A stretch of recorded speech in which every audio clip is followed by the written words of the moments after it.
Hey,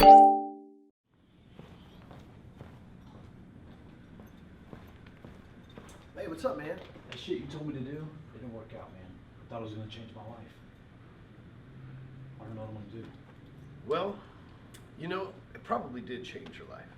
And, man, first of all, I'm sorry about that. I really am. And I hate to hear that. But let me tell you a story, man, right? Like, everything works out for a reason, right? We're put here, and everything is for our benefit. You're gonna win. Let me tell you a story, man. It's probably a situation like this, and hopefully you'll see it through one day. But like 10 years ago, when I got out of the halfway house, I applied for this job. Man, it was in a skyscraper right down the street. Man, I've always dreamed like working in this area. So I've been practicing, reading books, making sure my vocabulary was good, everything I was supposed to do to be able to get this job, right? It's a very corporate job. It was kind of like this office, man. People were in there, TVs on the wall, Red Bull, you know, all this shit. People had this high energy, the culture was there. It was so exciting. And I go and they do like this Ben Affleck boiler room style interview. It's like 10 or 20 of us in there. I'm like nervous as hell, man. I don't have any money. I'm wearing big old khaki pants and stuff, you know what I mean? Probably got an oversized shirt, like I got a court date coming up and all that shit, you know what I mean? But they called me that night and they said I made it to the second round of the interview. I'm like, oh shit. You see, I gotta prove, I'm living with my mom. I lost my wife. I gotta prove to society that even though I'm a two-time felon, I'm not a fucking loser, right?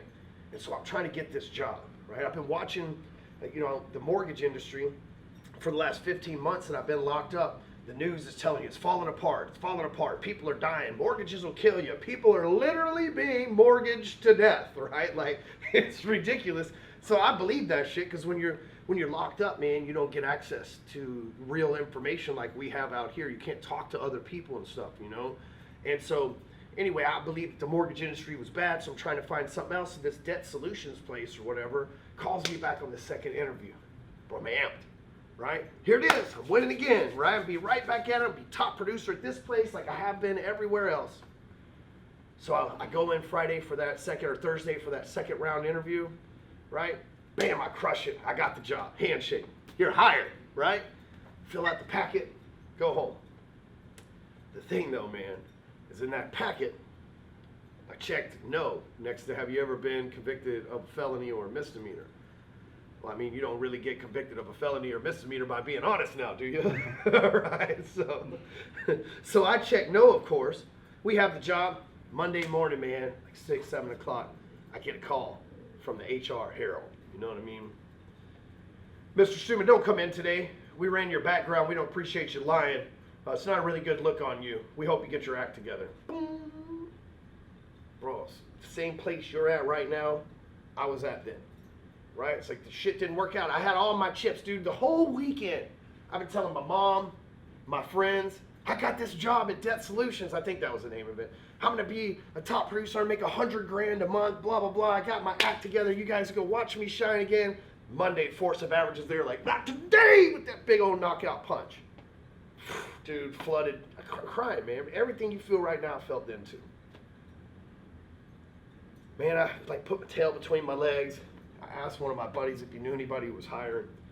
And he said, yeah, man, my mortgage company that I work for, they'll hire you. And I was like, man, I've been hearing that that's like literally killing people. You know, I don't want to go back to work in the mortgage industry and be the bad guy. And he goes, dude, it's all bullshit. If you're good, you're good, you know?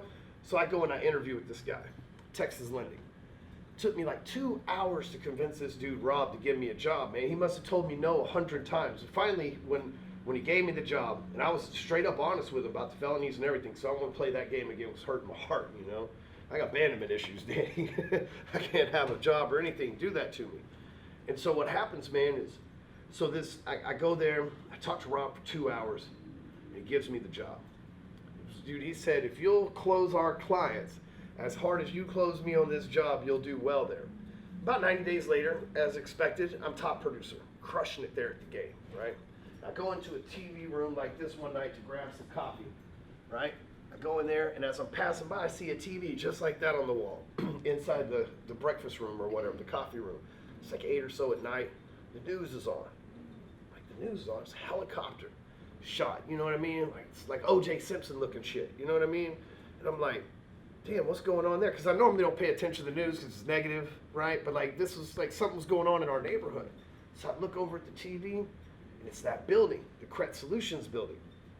The FTC and the FBI, they raided them for like stealing from people or misleading people. I don't know, you know what I mean? The whole exact story, but they were getting arrested. Motherfuckers were going to prison, right? And imagine if I worked there, dude, I would have been my third strike. I would have definitely been top producer, so I would have got a long ass time. They would have never believed that I didn't know what was going on there. And I wouldn't be telling you this fucking story today. We wouldn't even know each other. You know? And so why I tell you that story is the thing that seems like it's fucking destroying you today. The thing that's like, oh, I don't know what to do, man. My whole fucking world just shattered apart. Man, I felt that when I didn't get that job.